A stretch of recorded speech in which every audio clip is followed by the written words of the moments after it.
Uy! Hello guys! Hello mga idol! For today's videos ay wala akong magawang video. Kaya naghagpat talaga kong kangkong kay atong gulayon. Gulay tayo ng kangkong guys. Sarap nito guys. So ayan, medyo maliwanag na ang ating mundo. Char! Kasi mag-unboxing po tayo sa ating ring light na very cute. So to upload. Mag-unboxing po tayo. Sa ginamit ko. Ang ganda no? Ang ganda, ang ganda, ang ganda. Diba? So, ayun lang. May isi-share lang ako sa inyo guys. Ay. Habang naghahagpat ba, nagpintuhan. Para mabilis hindi maboring din ba? Mabilis matapos. Ayan. So, nakikwento guys. Nya. Ang sama na akong kwento. Nakalimot man ko So, magandang araw po sa inyong lahat. Mga kabayan, kumusta? Mas ginamos. Ayan. So, yung kwento ko pala guys, unsa man day, ganin na naman hulat day sa imong kwento day. Unsa imong kwento day. Ay nako, hirap ng buhay. Pero kakayanin. Ayan. Kalimot na ko sa akong kwento Ang lipstick, kulang pa. Wala, dari. Nako, hinday.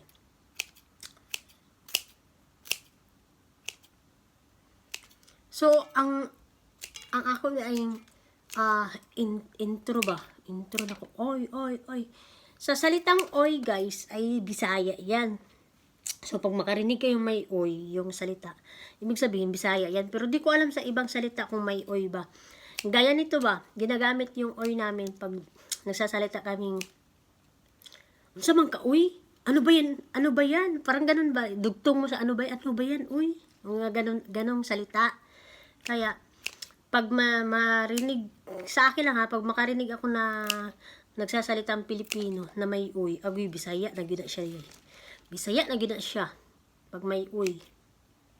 Nakakatuwa din pag yung mga Tagalog magamit ng uy. Kasi guys, yung uy nga ay salita namin ng Bisaya. Ano ka ba, uy? Unsa man na, uy? Pangit man ka, uy. Pangit man na, uy. Ayoko niyan. Pangit man yan, uy. Ganon. Bakla ka ba? Ayoko nga, uy. Parang ganon ba? Uy. May sa last part ng salita ay may uy. Ganon yun. Kaya yun ang naging napili kong intro. Uy. Yan. Hindi lang yung oy na apelido ha. So, yan lang ang aking share. Yan lang pala dahil. Tapos nalimot-limot ka dahil. Hay, Diyos ka Lord. Wala lang. Basta, para lang may may kwentuhan ako habang naghahagpat ako ng tangkong. Guys, alam nyo guys, yung kangkong, malaking tulong to sa amin guys. Mga experience ko dito sa kangkong, nako. Alam niyo guys, pag itanim niyo to, mabilis lang tong itanim. Kasi may garden mga dati ba.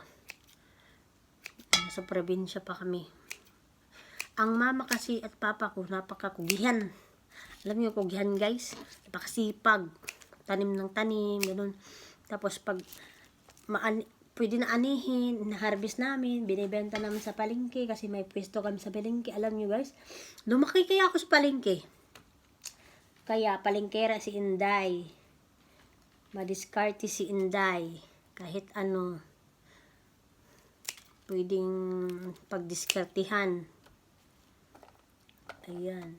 Gusto ko sana ibalik dito ang ukay-ukay. Kaso, gusto ko po nga kung nintay ko nga ang desisyon ng amo ko kung papauwiin ba ako ng Pinas or ililipat niya ako ng amo.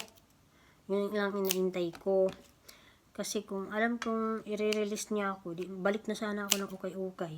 Diba? Patabingi yung ko. Malapit ang matapos guys. Kwentuhan pa more. Kwento pa ta guys. Tapos, sana ako sa garden. Magtanim ako. Tanim ako ng alugbati, yung mga dahon-dahon na gulay. Guys, ang lakas kaya nito. Mabilis lang tumubo. Ito, naku, tapos mag-harvest ka. Ang bilis din dumami. Tapos, benta mo sa palengke. Kasi guys, kami yung nagde-deliver kami sa palengke ba. Minsan, isang sako yung ma-harvest namin, 2, de-deliver namin yan. 10 bundle, minsan 20 bundle, ganun, sa isang tindahan lang. Kumbaga kami yung naging supplier ng gulay ba, dahon-dahon lang. Dati, tapos, yung mga dahon wild ng, alam niyo yung wild ng ampalaya? Naku, mga marites. Alam niyo ba, dinadala ko ng mama ko doon sa Pamuwilan. Alam niyo yung Pamuwilan? Doon sa puno ng mga pamuwil doon. Maraming mga wild, doon. Wild palaya. So, malakas man kasi yan dati, guys. Yung mga wild na gulay. Malakas yan. Doon, dinadala ko ng mama ko. Pag tinatawag na ako ng mama ko, iyak na ako ng iyak kasi bundok, maglalakad kami ng napakalayo. Tapos, bibili si mama ng tinapay. Baon namin ba? Magbaon din kami ng ng kanin. Lalakarin namin yung guys, bundok. Naku, yung masukal na gubat. Masukal, doon sa liblib talaga, walang tao. Pero doon ang pinakamaraming dahon-dahon ng wild ng ampalaya. Pero guys, sa mga naranasan ko dati, hindi ko pinagsisihan kahit naiyak-iyak ako, kahit parang feeling ko noon ng bata pa ako, parang pinarusahan ako, pero hindi pala, nare-realize ko talaga na sa ngayon, nare-realize ko na grabe yung pinagdaanan ko. Salamat sa aking parents ba na ganun ang pinaranas sa akin kasi 'di ba napupulot ko din ng aral, tapos may experience akong ganun. So kung wala talaga tayo, so pwede natin yun gayahin, o 'di ba? So alam niyo guys, ang pera nandun sa kagubatan, marami. So yun lang mga taong di talaga nila alam, 'di ba? So kung madiskarte ka at alam mo yung mabubuhay ka. Kahit wala kang asawa, mabubuhay ka. Ganun yun. Kaya kayo mga babae, huwag kayong magdepende sa mga lalaki. Huwag niyo sabihin, hindi ako mabubuhay kung wala ka, piste. Lagpot yung laway, day. Ganun yun, mga inday. Kasi alam niyo guys, mama ko, kung hindi pa lang madiskarte talaga yung mama ko, walang napundar yan. Ganyan lang yung mama ko. Napakasimple, pero grabe yung napundar niyan. Daming napundar, mga lupa. Dahilan sa mga gulay, malunggay, kangkong, mga ganyan.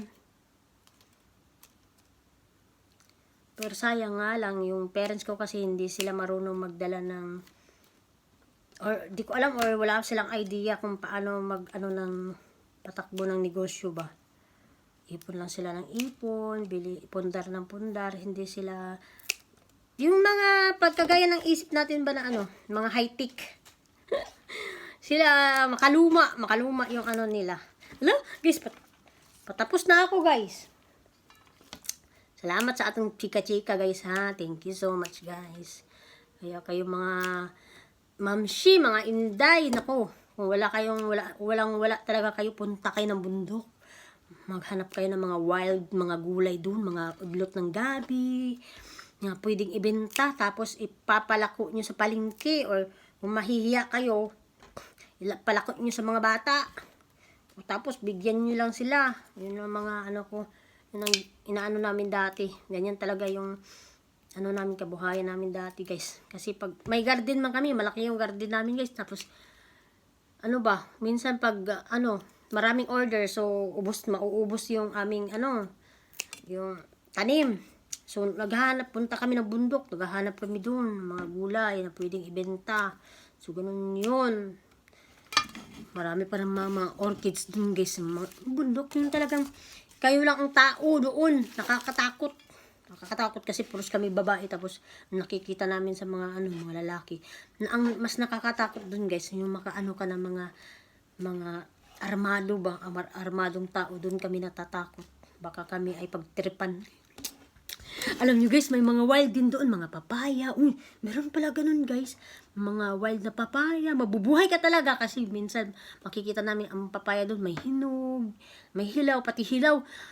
Kinukuha namin guys kasi mabinta yan. Pang pang lahok ng manok. Tapos may mga langka, mga wild, mga tubo doon sa gitna ng kalasangan, kabundukan, ganun. So, try nyo mga mamishi kung wala talaga kayo, mag-pray kayo at punta kayo ng bundok, maraming pera doon. Totoo yun. Ang mukha ko namamanit na. My God. So, yun lang. Mga idol, tapos na po ako sa ating ng kangkong. So, thank you sa inyong pag-chika-chika, sa aking pag-suporta ba, sa pagpakikinig sa aking, hindi ko alam kung may kwenta ba yung pinagsasabi ko. So, thank you for watching guys. See you soon. Sunod-sunod chika na ulit. Bye-bye.